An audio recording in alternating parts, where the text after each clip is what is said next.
Hello and welcome to the Dawn Show. I'm glad you all could make it tonight. My name is Keith Carey and I am your trusty host who will be your companion for the next few minutes. So anyway, here's a few, observations I've made. I guess you could call them jokes. I don't know. Fellas, it's okay to shart your pants. Am I right? But when you shit your pants, time to take a look at your diet. Not that I would know from experience. But, reminds me of a story one time that did happen to me. The sharting part. Buried the underwear in some snow in a person's front yard. Gave him a little present for when the spring thaw arrived. Little inside joke that still cracks me up to this day. I've been sending out my resume lately, and I think it may have been compromised. Not getting many responses. The word out there is that it's fraudulent. Not totally, just mostly. Like the part about being a college grad. I have a degree from Ball State, otherwise known as Testicle Tech. So, some people may not think that's worthy of being called a college grad. And the part about being a self-starter, I'd have to be cussed down and flogged like a gimp by an evil nun just to make the coffee. So that might have been a little stretch to put on there. This is a note for Dr. Phil. If you start becoming more homicidal than suicidal, is that a good sign? Well, I don't know if he's ever had that topic on the show. Last girl I went out with really got mad at me when I finally got her to take her top off. After a few dates, I started singing memories, oh these great memories.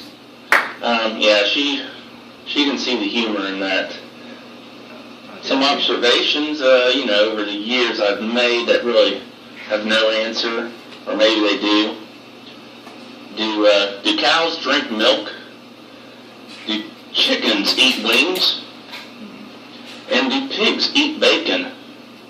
And what's the deal with pork rinds? Although not as disgusting as pickled pig's feet, it's basically puffed grease. I think Jim Gaffigan's ancestors found a way to use every inch of the poor piggies. Everybody knows that his family is obsessed with bacon and basically the miracle we call the pig. As some people may already know, I enjoy the occasional bet. Well, really, I would bet on foreign bass fishing if it was available. But what really hurt the other night was I got double Polski'd. My fellow Poles, A.J. Przinski, and a tennis player named something Ski, both cost me a significant amount of money. A.J. hit into a double play, ending the game and my chance, and then the tennis player lost 3-2 in an upset bid. What was I doing betting on foreign tennis, you ask? Well, that was a bet I deserved to lose, but my fellow Polskis were not with me when I needed them to be. I told you where I'd be. What's the deal with fantasy football? And when it seems like nowadays, my first question to a stranger at a bar is, hey man, you play fantasy football? It used to be, hey man, you got a smoke? Times have really changed. It is catching on, to say the least. Do I have a joke to follow this? Well, hey, have you ever noticed when you're at the grocery store, they get all serious at the end and ask you if you want paper or plastic? One of these times I'm going to throw a damn fit and say, I hate plastic. No plastic for me. Only paper bags. Paper bags. God damn you. How can you serve plastic bags, man? Oh! Now, I'll see if that'll get me arrested or not. I think it'd be funny to try just once. Yeah. Right. Have you noticed how sometimes a hit movie comes out like The Hangover? It's so big that they're offered millions of dollars to make a second and a third one, and they both suck.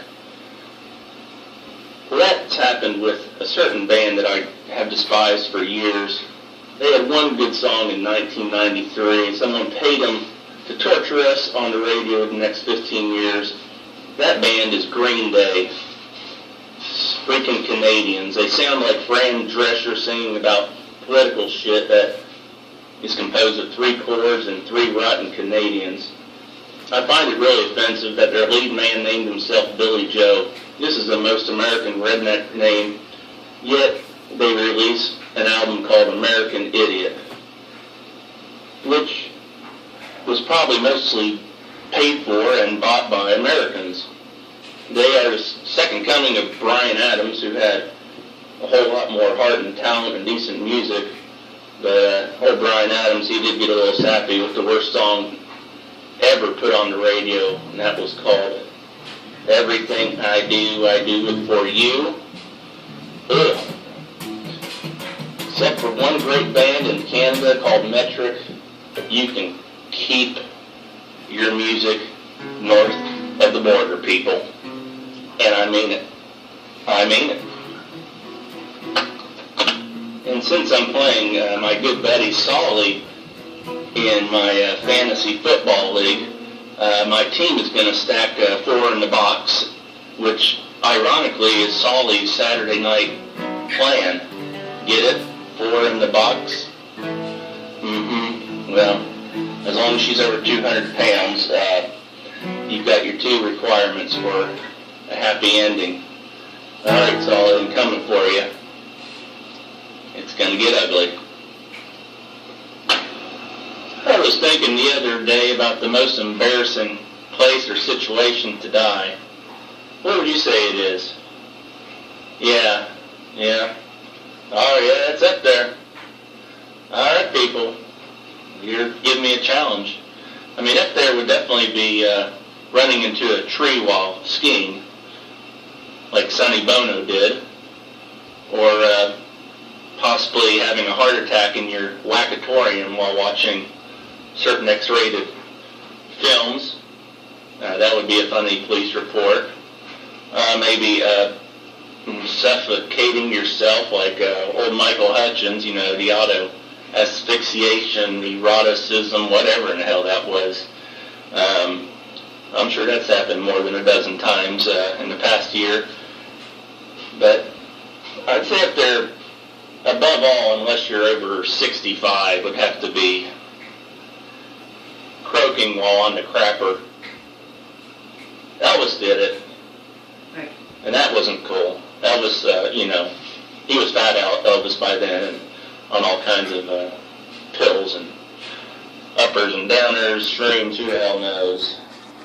I just don't want that